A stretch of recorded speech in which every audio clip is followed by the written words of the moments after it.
Hey, Padre fans, how was your off season? Well, you've lost your MVP candidate, your Manager of the Year candidate, and your defending Cy Young Award winner. But besides that, you are Locked On MLB, your daily MLB podcast, part of the Locked On Podcast Network, your team every day.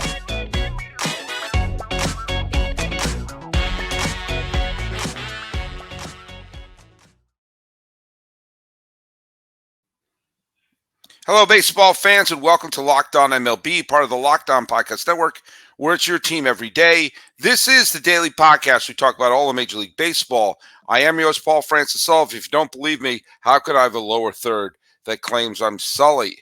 I am a baseball podcaster. I've been so for the last decade or so, and we're about to begin my sixth season here at the Locked On Podcast Network. Follow us at Locked On MLB Pods on Twitter or whatever it's called now.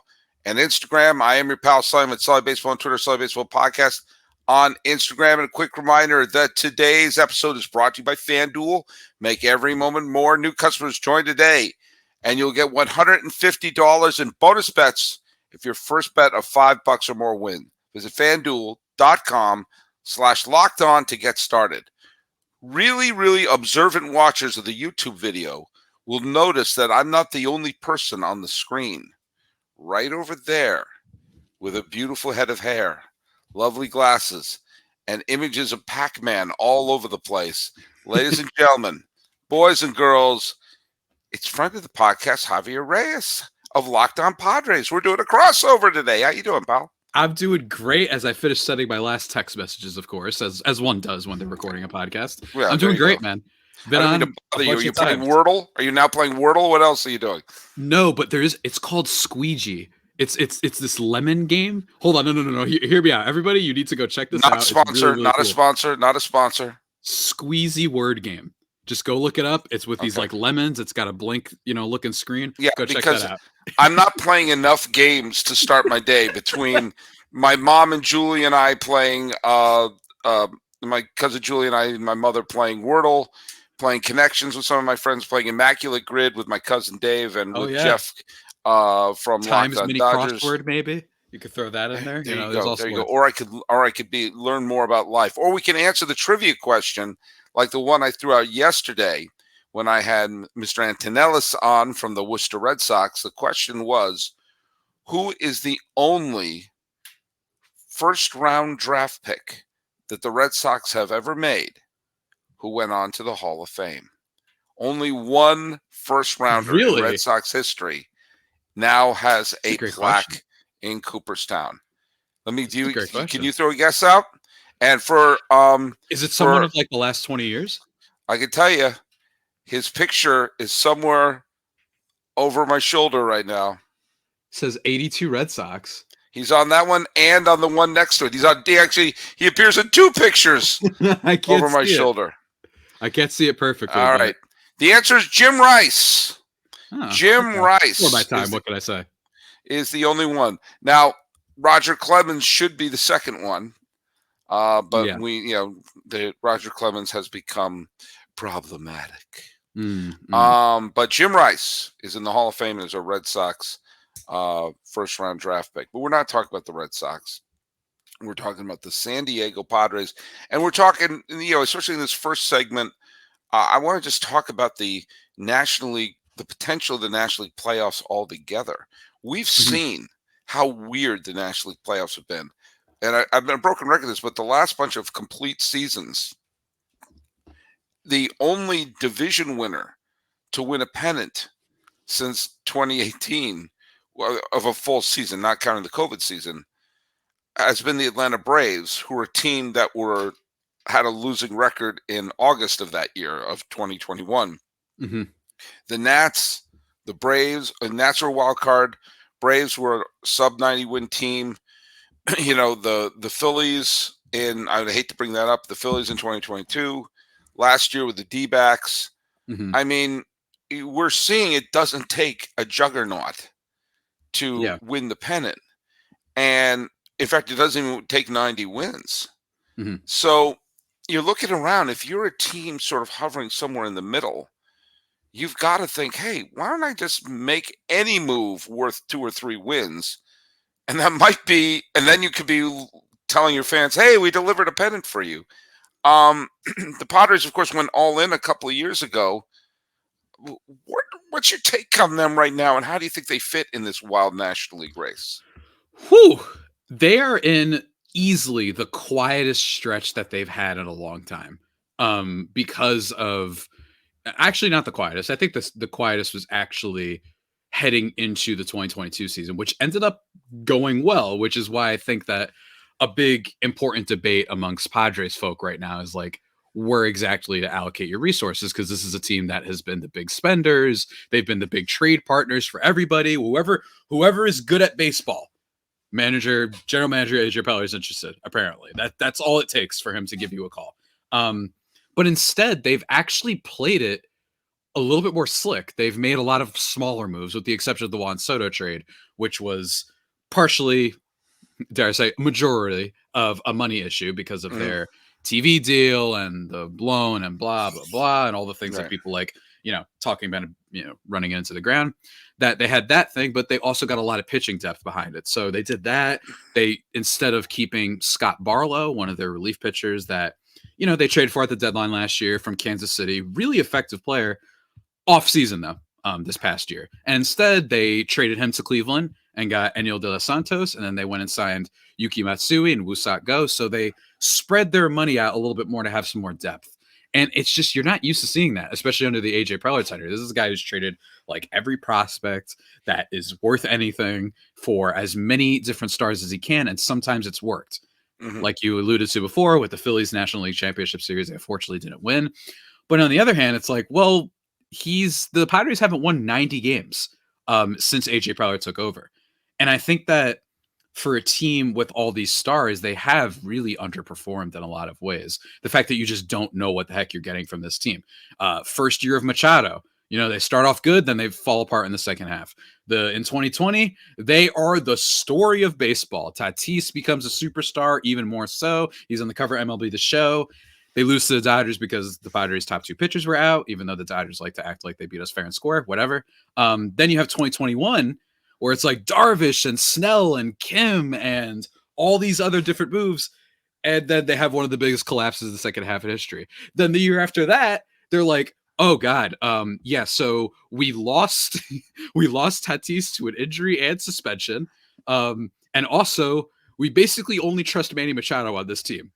And then they win 89 games, in terms of the lineup, at least. And that happens. And then this past year, and get to within 3 wins of the World Series. 3 wins within the World Series. And you're like, I mean, this is great. And then heading into this year, you get a full year of Juan Soto now, not just half a year. Then you get Xander Bogaerts added to your team, 2-time World Series champion. He's a pure hitter in every sense of the word.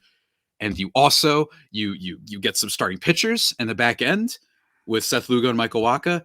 And then you're somehow, dare I say, even more miserable than the 2021 collapse. It's been one of the harder teams to predict because every time the hype is there, every time they make the flashy signs and moves, that tends not to be when they do well. It's when they just kind of play a little bit more low key and trust in the stars that they already have to perform that they tend to do better, which is all to say, Sully, everyone's kind of looking down on them. They don't have the hype behind them this year. So maybe it's kind of like the anti-Giants, where it's I guess this is an even year, so I can't say anti-Giants, but something along that line. Well, I think you make a great point. And when we get back, I want to talk about the fact that despite all the defections, and we can assume there'll be one more defection, you can actually look at this Padre team and think that, hey, now wait a minute. Not only are they not a potential disaster, but they may still be in it, provided one key element happens with this team. Now, look, I got to tell you, Javier, it might be time for me to try to convince you to join FanDuel. Because right now, new customers like you can get $150 in bonus bets with any winning $5 bet at FanDuel, which I don't know if you're familiar with this. Oh, I love number one sportsbook. They're America's number one sportsbook. You said you like FanDuel? I do. They're fantastic. They're the only place to go for all your bets. Obviously, everyone knows that. Well, give me an example of some of the bets we may have. I guess we're switching characters that you're the one who knows about it. Yeah, why not? Hey, look, man, we're in hoops action right now. The NFL's over. I don't care about no Taylor Swift and Travis Kelce and Mahomes, he's so great. No. We're betting on hoops now. We've got the women's tournament. We've got the men's tournament coming up. We have Caitlin Clark. Everyone's heard of her. She's balling. And then if you just want to, get some under the radar picks, what I love about FanDuel is also, Sully, you could bet on everything. Individual stats. You want to bet on Victor Wembanyama blocks? You could do that. Apparently, he just casually gets 6 a night now, because that's normal, apparently, in today's NBA, with this freak at 19 years old who's like 8 feet tall. You could do that.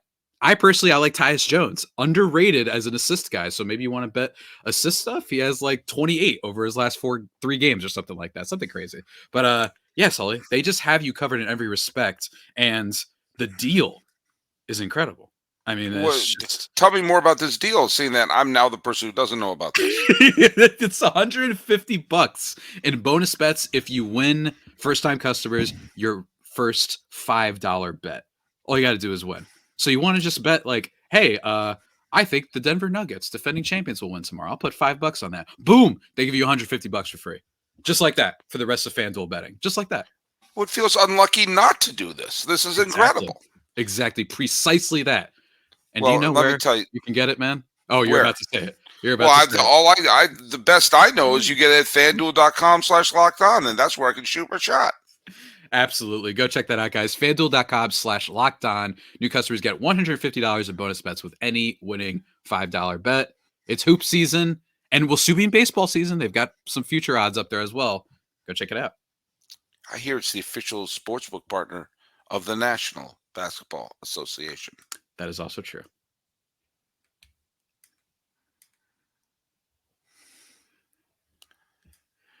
By the way, Locked On has launched the first ever national sports 24/7 streaming channel on YouTube, and now it's available on the Amazon Fire TV and the free Fire TV channels app.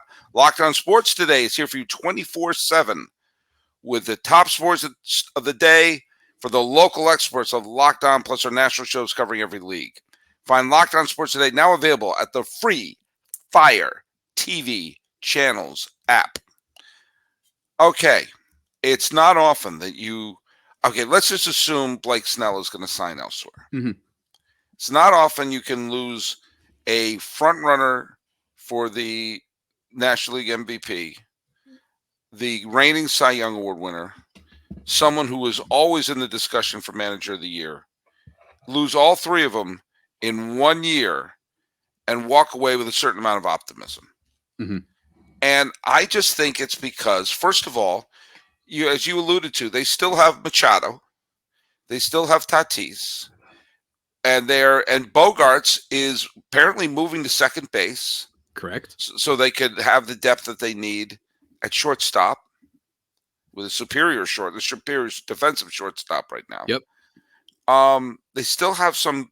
If Musgrove, Mr. No-Hitter, can bounce and have a decent year this year, and Darvish can give him a decent year this year, and I like Schilt. I thought he did a good job, but he managed. I thought that was a great pickup because I thought he got really screwed by St. Louis. Mm-hmm. And it's funny, Sully. That was one of the reasons I was weirded out about him, because I tend to actually put like a lot of value in, like, let's say the Rockies make a decision to cut Schilt. I'm like, okay, classic Rockies, they're being dumb. But it was the Cardinals, and the Cardinals usually aren't very dumb in a lot of areas, but maybe they're in that stretch where they're making questionable decisions. So look, he's won a Manager of the Year before.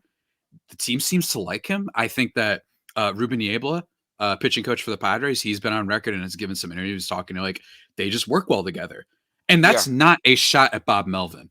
I think that's really important to get out. Like, now, I personally think that the problem is AJ Preller. I do not think that if you're on your 6th manager that you just happen to just have 6 straight years or seasons of bad managing. No, it's also on you at this point. But now my thing is, maybe this is just a question of fit. Maybe Melvin's going to be awesome for the Giants and Schilt will be awesome for the Padres. It's totally possible. I think it's funny. We talk about Schilt and him clashing with St. Louis after he had a remarkable September in 2021 when they went on this massive winning streak, Yeah. put all the other teams in the dust. Knocked mine out, yeah. Yeah, and then suddenly they fire him. I think when you take a look, for years and years, the Cardinals were, I would say, you bet against the Cardinals at your own peril. Mm-hmm. But if you look at what they've done since the, with the one sort of year, since the losing in the 2015 playoffs to Chicago, Mm-hmm. They made the NLCS in 2019 where they didn't realize those games counted because they were so badly beaten by Washington. But they have traded a galaxy of quality players, whether it's a Rosarena, whether it's Sandy Alcantara, whether it's Zach Gallen. If Zach Gallen wins a Cy Young Award, then they would have traded 2 Cy Young Award winners in one trade. And the player, they bring back an Arenado, they bring back Goldschmidt, but now they're like, their wheels are spinning. They're signing any, aging pitcher to their rotation, and Mozeliak, the general manager, seems to be making one horrible decision after another. So I think the letting go of Schilt had less to do with his ability as a manager and more of a GM just kind of playing whack-a-mole right now. Mm-hmm. And that may be in the favor of the Padres. I'll give you a weird example of a team. I mean, this just occurred to me that there may be a parallel here. That in the 2010s, the Nationals were contenders left and right. Mm-hmm. Lest we forget, in 2012, Davey Johnson was the manager. In 2014, Matt Williams was the manager. In 2016, Dusty Baker was the manager. In 2019, Dave Martinez was the manager. Mm-hmm. They had 4 managers while going on that great run. Mm-hmm. And when they finally made it and won it all, it was after they lost Bryce Harper. It was after they lost many key players. I see what you're getting at, sir. You know what I'm saying? Mm-hmm. After they lose, I mean, and this is, believe me, I know I'm talking about Padre fans, so I can't possibly knock Bryce Harper because Bryce Harper was, the dagger in the heart in 2022. That being said, the whole and of all the managers that they had, Dave Martinez looked like the most clueless one. And remember the Nationals were, and the Nats were having a losing record heading into June of 2019. Mm-hmm. And they looked like, we're going to have to start selling off some of these players because this is just turning into a catastrophe. Next thing you know, first Washington championship since 1924. Yeah. I mean, this is the number one sport where things can just happen. And I think that here's the important part, including that Nationals team. They still had stars, though. I think that's another comparison here where it's like still had Scherzer. At the time, still had Patrick Corbin. I know he stinks now, but like Patrick Corbin was effective. Strasburg was a good pitcher, assuming he was healthy. Rendon, I believe Ryan Zimmerman, heck, Howie Kendrick. Like they still had pieces. The key is if the Padres lost stuff and they had nothing to replace, a la Oakland, Cleveland, Milwaukee, Tampa, teams like that where like they lose their stars and then are just trying to convince everyone that they're Moneyball because that's like the greatest like red herring thing ever created is Moneyball, where everyone thinks that that's how you win when that's not really how you win. This Padres team, everyone hits me up all the time. So they're like, well, you've lost 15 combined WAR between Snell, Soto, and this. And I'm like, yeah, it stinks. I'd rather have them. But here's the thing. None of this is set in stone. Mm-hmm. The idea that we know that Snell, Soto, and them will be worth 15 again. That's one thing. The other thing is you're discounting Tatis didn't hit how he usually does last year. Manny Machado didn't hit how he usually does last year. Xander Bogaerts was one of the least clutch players in the entire league last year. Same thing for Jake Cronenworth and Trent Grisham, who's now on the Yankees. So who's to say that they don't improve and make up for the lack of those guys? Who's to say that every other player around the league is going to be the exact same wins above replacement, exact same stats, that it's just going to be run it back last year, but the Padres are going to be 79 wins because they lost those 4 guys. There's a lack of understanding of how sports work, in my opinion, sometimes. There are going to be teams every year, this is how it works, that make the playoffs that will not make it this year. That could be Arizona. It won't be the Dodgers, unfortunately, but that could be Arizona. It's probably going to be Miami. There's going to be a new team in there. There always is. And my thing is, they still have the stars. And if Tatis, that man won a platinum glove last year, Sully. If he hits the way that he usually does, now that, it's been longer and no longer the shoulder injury and it's a year off the suspension, he could be a 9-win player, and all of a sudden it's like, as long as the rest of the Padres don't lose, what did they go? 9-23 in one-run games, 2-12 in extra inning games. That stuff tends to not follow year to year. This isn't like other sports where you're like, yeah, it's just kind of part of the Dallas Cowboys to blow it. Yeah, it's just kind of part of James Harden in the NBA to be atrocious in the playoffs. That's not the case with baseball. Usually there's a regression to the mean.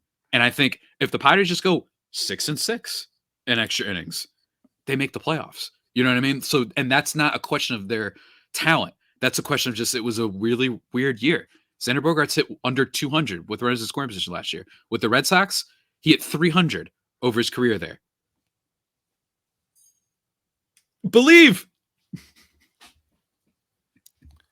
Locked On has launched the first ever national sports 24/7 streaming channel on YouTube, and now it's available on Amazon Fire TV and the free TV channels app. Locked On Sports Today is here for you 24/7, covering the top sports stories of the day with local experts of Locked On, plus our national shows covering every league. Find Locked On Sports Today now available on the free Fire TV channels app. With Javier Reyes of Locked On Padres, I'm your pal Sully of Locked On MLB. You made an amazing point. Thank you.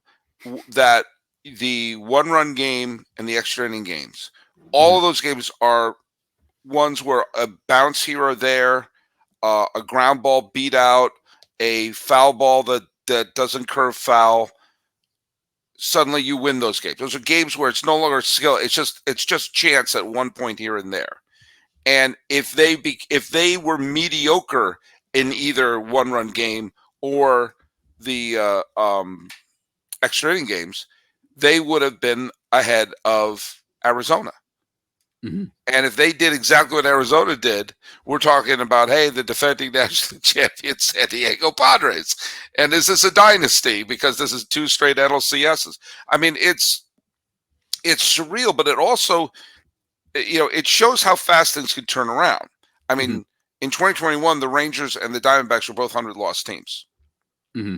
And they faced each other in the World Series 2 years later. A bounce here or there.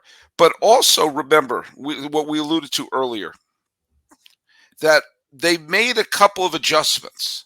Mm-hmm. Maybe having Bogaerts at second base all year relaxes him. Mm-hmm. Maybe he should be a second baseman. But at this point, this is your job now. This is where you are. You give us the best second base you can give and get some big hits. And he gets an extra hit here or there. Maybe that's an extra inning game they win, or a one-run game that they win, that Bogart whiffs. Instead of whiffing, he hits a double down the line. And all of a sudden you do one more of those each month. And next thing you know, I mean, we talked about the Padres last year as if it was a catastrophic season. They had a winning year. Yeah. They got off that rocky, terrible part of the middle of the season, that if that part was merely mediocre, they're a playoff team and we're having a different conversation. Yeah, they found a way to be worst case scenario all the time. And that to me is not, that's a little bit more fluky than it is a reflection of what the team is. You know what I mean? Like, again, I'd mentioned the Bogart stats. And again, he got hit by a Spencer Strider fastball, 79 plate appearances, Sully, to start the year, 178 WRC plus, coincidentally gets hit by that Spencer Strider fastball in the wrist area that's been bothering for him for years, in the same wrist, a 78 WRC plus for his next 79 plate appearances. And who's to say it didn't affect him for longer? Second half of the season, he was a 138 WRC plus guy, first half 102. Everyone loves telling me, and I've been making this my bit lately, everyone loves talking about Trey Turner.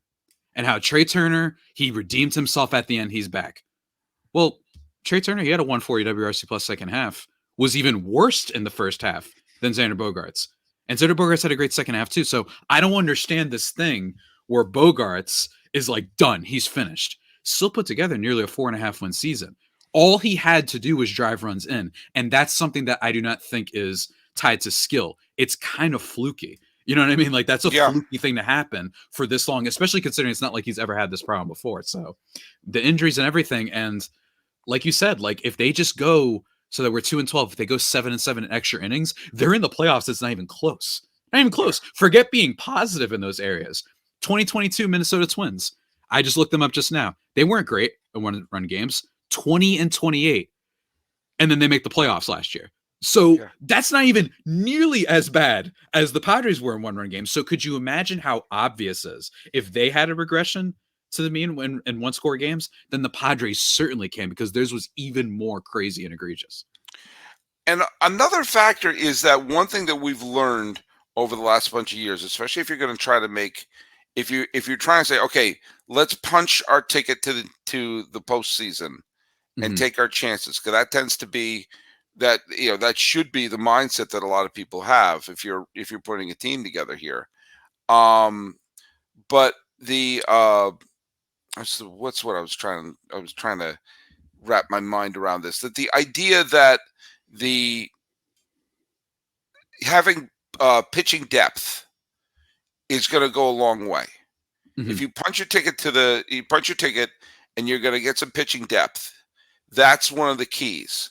And the trading away of Soto, while it was financially motivated, it wasn't like the Mookie Betts disaster for the Red Sox. Exactly. Where they got bupkis. Absolute bupkis for him. They got a mediocre platoon outfielder, backup catching, and someone who they were enamored because his first name was Jeter. Yeah. Michael King is a valuable pitcher. Very good. He's a good reliever. He's a good starter. And absolutely. Guess what? Both Johnny Brito and Randy Vasquez both pitched well at the major league level last year. Yeah. I'm not saying they're Michael King is a very valuable pitcher. The other two are major league pitchers. I'm not saying that they are Greg Maddux and Tom Glavine, but they are major league pitchers, which means they got 3 major league pitchers at least for him, which may not make up for his production, but it means that that's at least 3 spots in their staff where you could say, well, there's a major leaguer, there's a major leaguer, there's a major leaguer. There's hope. And this is a team that's needed depth before. The 2021 collapse, you remember when Jake Arrieta and Vincent Velasquez had to make starts for the Padres? Oh, yeah. I'll take Brito and Velasquez, and I'll certainly take King. King, 2.6 ERA since 2022. Yeah. 30% strikeout rate also over that stretch. If he's healthy, the guy's good. Don't get me wrong, there's some fear where some people might tell me, oh, well, I mean, the Yankees, like, why would they want to give him up? Well, because they had to give up something for Soto. That's why. Right. And second, I just think that this is a team that when you just look at them overall, they've never made these moves to a degree for depth. And I think that what was the first point that you were making? I'm trying to remember the other thing that I was going to say. I blanked. That they got the pitching depth, that it was not a salary dump. It was salary motivated, but they got back valuable pieces. And they're still spending a lot. Yeah. The Red Sox, it was like, that is only money because you're the Boston Red Sox. You guys could buy Ohtani and Soto right now if you wanted to, and probably be fine. And now they're more interested in Liverpool. So I know Red Sox fans who were like, dude, no, it wasn't. It's just that, they wanted to do this and that. And I'm like, guys, I've seen this before. I've been watching baseball for long enough. The Red Sox ownership does not currently care. That is exactly what that is. That is the best player they've had since Pedro Martinez, and it's not close. All the respect to David Ortiz, Mookie Betts is a better player. Yeah. So, like, my thing is, that's all it was. And they tried to justify. They were like, no, but they're doing this and this and that. What are they doing? No, this is what major league teams and ownership do. They count on the Moneyball philosophy to trick fans into thinking it's actually better not to do that. You're the Boston Red Sox. He wasn't getting $500 million. He knew that. And then they traded him for nothing. Yeah. Nothing. They didn't use Connor Wong barely at all. Jeter Downs, I'm pretty sure, was cut. And then Alex Verdugo, like you said, a player that belongs on a major league roster. Yes. Solid player. He has his moments. And I actually think might be okay for the Yankees this year, by the way. Yeah, but it's not. They could get a player like him for like in a bargain basement. You have to give up Mookie Betts for that. But even at their best, the Padres don't have the same reserves financially that the Red Sox do. So at least them, it's like, it hasn't been as successful and they still have stars. The Red Sox were like, let's just get rid of him. And then we'll also lose Bogarts. We'll keep Devers because the fans might revolt if we don't at least keep one. But I'm saying, guys, I've watched this before. It's kicking the can down the road. And I think the Padres, in fairness, it's a rare situation that they're in where them trading the superstar wasn't only just because I was like, yep, they gave up. It's because they can't. They actually literally can't because they have Tatis, Machado, Bogarts on the books for another like 15 years. So it would be kind of crazy if you don't just commit for a little bit. And even if they say, all right, we're not doing the 240 million payroll anymore, that's fine. They're spending a lot, though. They're going to be in the top part of the league, and that's what's important. I'll be more concerned about the Padres and their spending if they don't spend next offseason, because next offseason is a lot more stacked of a free agent class, in my opinion, which is one of the reasons I actually think I'm okay with losing Blake Snell at the moment. But I love him, though. Love my guy. He's hilarious. We love him. So that's my thing, man. People are counting him out. And obviously, since the deaths of Peter Seidler, there's thoughts that they weren't going to spend it all, but I think it was the difference between making the playoffs or not. Yeah. I think you're doing all right. Well, look at Javi. We got to wrap this up here, but I am going to throw the trivia question out there. And the trivia question is going to be Padres World Series related. Okay. The Padres, in their entire history, have won one World Series game. The trivia question is this. In the one game in the history of the Padres in the World Series that the Padres won, how many innings did the starting pitcher last? You can't answer it. How many innings did the starting pitcher last for the Padres starting pitcher last in the only World Series in their franchise history that they ever won? That's a trivia question. Put it down in the here on YouTube or on Twitter. Go to Locked On MLB Pods on Twitter and Instagram. I'm your pal Sully at Sully Baseball on Twitter, Sully Baseball Podcast on Instagram. Javier Reyes, where can we find you? Find me at Javipeno, Javiipeno. I'm not fully on the baseball tweet bandwagon from my personal account because the season hasn't started yet. Will be soon, but if you want only Padres stuff, at LO_Padres, and of course Locked On Padres on YouTube as well. Feeling the love for the Friars with Javier Reyes. This has been a Locked On MLB, Locked On Padres crossover. And Pac-Man running at me. I am your host. That's Javier Reyes. And I'm your host, Paul Francis Sullivan. Please call me Sully.